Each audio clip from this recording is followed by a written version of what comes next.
Friday Night Locker Room Show presented by Space Coast Daily. Joined with me, Steve Wilson, Orville Susan. I'm your host, Zach Clark. Guys, we're going to do the quick hitters where we're going to give a quick take on some games upcoming on Friday. We'll start off with Pembroke Pines Charter taking on Astronaut.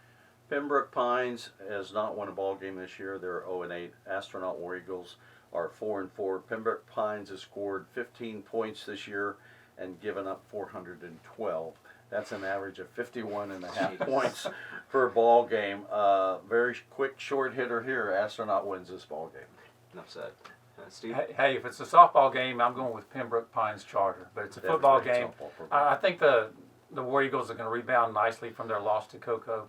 They tried everything last Friday. They used 4 different quarterbacks, and the Tigers were a little bit too much. But the War Eagles are in the playoffs. They're going to win the football game Friday night, get themselves in the right frame of mind, and in 2 weeks, it's playoff time for Astronaut. Bayside and Heritage. Bayside Bears still have not won a football game. They got beat by Melbourne last week, 34-13. The Heritage Panthers still on a nice roll. They come in 7-1, 4-0 in the district. And LeCedric King, he's back 174 yards last week and 3 touchdowns. Bayside record falls to 0-9 this week. I like the Panthers. Steve? Yeah, the Panthers just take turns giving it to whoever they want to give it to, whether it's Mills, Gaines, Harvin, King, it doesn't matter. You could almost put Orville in the backfield and have him pick up 100 yards rushing. And I said almost, not quite. But I think we still have some eligibility left, right?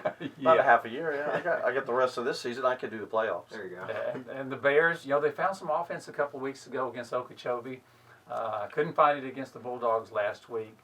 They're looking for their first win against Heritage. It's not going to happen this Friday night.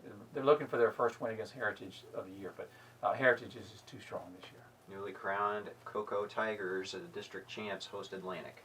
Yeah. Cocoa Tigers, we watched that game last week. Astronaut came in. Cocoa dominated. Timmy Pratt just ran all over the Cocoa Tigers the first time he touched the ball. First 2 times he touched the ball. 36-yard touchdown, 16-yard touchdown. They just proved that you're going to have to play stout defense and be very smart to beat the Cocoa Tigers. And Port Orange Atlantic, they 0-8. They're 0-3 in the district. Another team that hasn't won a ball game this year, going into the slaughterhouse to come out the other end in a little plastic bags. It's not going to be sweet. Cocoa again will put up big numbers. Yeah, thanks for that mental picture there. That's kind of scary. Atlantic had an extra week to prepare for the Tigers. They could have had an extra year to prepare for them, and it wouldn't matter. Cocoa's they're playing so good right now. Mm-hmm. Yeah, and they start 6 sophomores on the defensive side. It's going to be an incredible defense in the next 2 years. It's the hardest hitting defense I've seen this year. To not be any bigger than they are, they're playing football. They score points, play outstanding defense. Special teams isn't bad. They're capable of doing great. Made a couple of mistakes Friday night, but this will be a running clock early. The Tigers they're geared towards the playoffs, but this is a big game for them. They haven't lost a district contest since 2007, and don't think that Coach Wilkinson isn't going to mention that this week. You can almost say they can show up and win, but I think they're going to be prepared to play the football because it is a district game. Tigers will win big. And one of the things that add to that, Steve didn't mention Chauncey Gardner, and neither did I. Somebody said they may not. Well, what did Chauncey Gardner do? Chauncey Gardner made 1 catch Friday night that would probably get him a college scholarship. 1 catch all year long.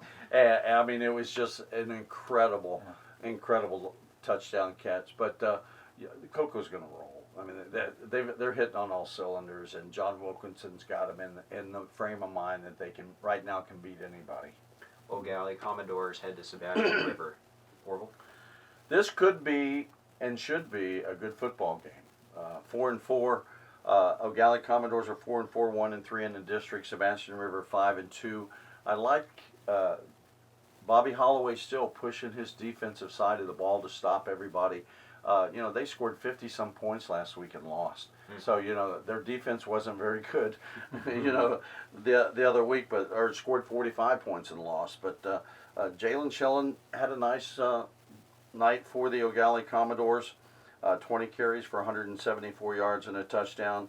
Sebastian River, a big win over Port St. Lucie last week. They put up 62 points on Port St. Lucie. The Sharks roll again this week. I'll take the Sharks over O'Dalley. Yeah, Matt Wilson threw for over 230 yards last week, and Norval mentioned that Shelton had a huge night on the ground, but the Sharks play such good run defense. The Commodores are not going to be able to run the football like they did last week. Sebastian Rivers good. Their big game was 2 weeks ago. Even though they lost to Heritage, they're going to be, or they are the district runner-up. I like Sebastian River to win the football game. I'd love to say the Commodores are going to do it. The Commodores will beat them next year, in the next 2 years, because they're so young and talented. But this year, this Friday night, the Sharks should win. Martin County taking on Melbourne.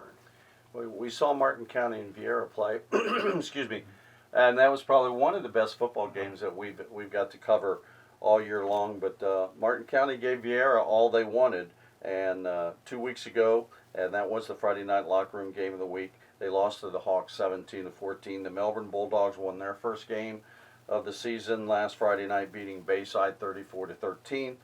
How much is that to say? Celebration last 1 week in Melbourne. Martin County will stop the party. Steve? I think the advantage Martin County has is they're coming off of a bye. They lost to Vera 2 weeks ago. Now they've kind of regathered the troops, so to speak. The Bulldogs played well last week. They only gave up 49 yards rushing to Bayside, who had run the ball quite well the week before. But I'd love to say the Bulldogs are going to win at home, and I think they can keep it close for a while.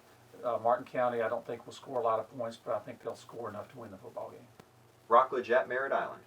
The Rockledge Raiders lost to Titusville 38-21 last week in a district contest. The Merritt Island Mustangs beat the Palm Bay Pirates 41-34 to capture their fifth straight district crown. Again, Lions leading Rockledge with 105 yards and 1 touchdown.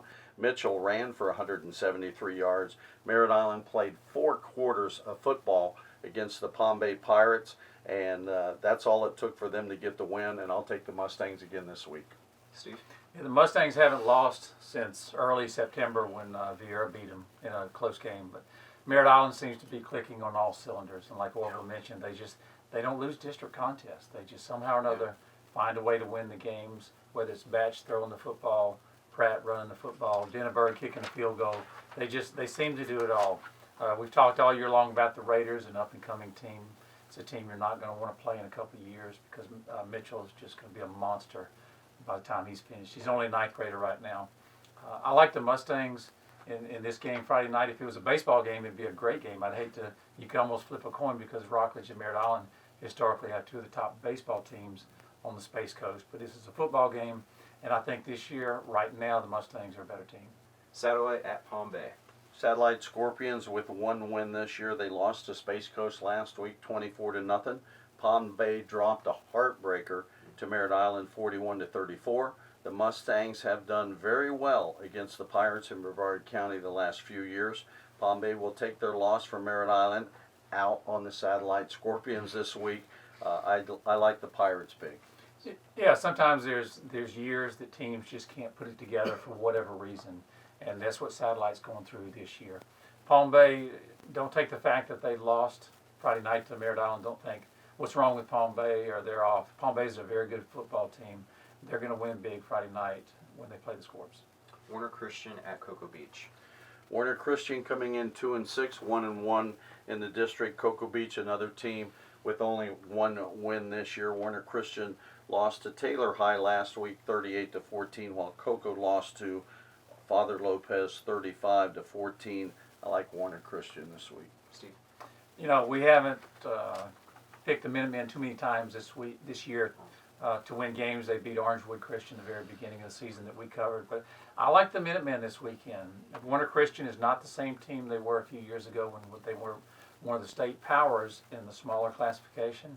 But I like Cocoa Beach. They're at home. Demeter, I think, is going to run well. Maychok's going to throw the football. Call it an upset if you will, but I like Cocoa Beach. John Carroll at Holy Trinity.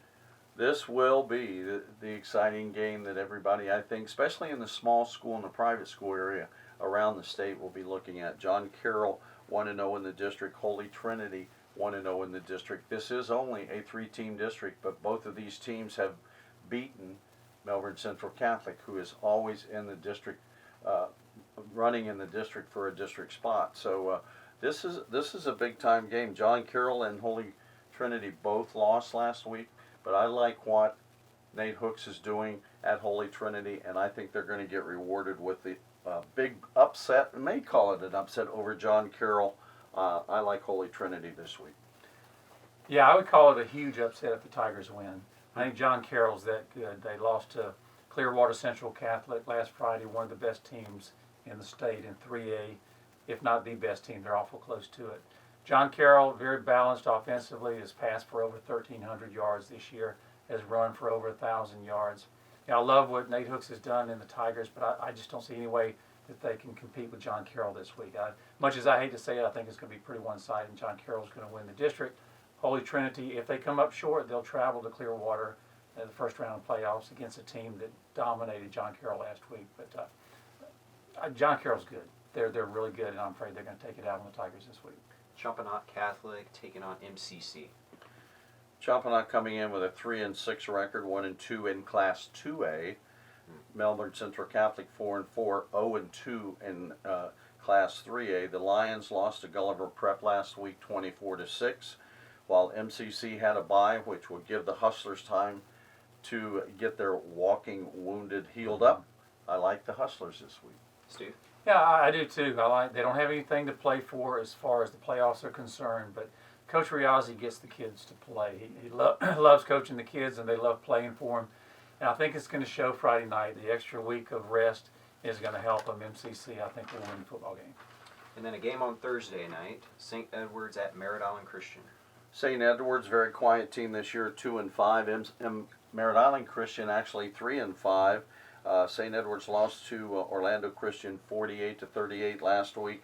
Merritt Island Christian has lost 3 in a row. Their quarterback gets the Cougars back on track this week, though. I'm going to take the Cougars.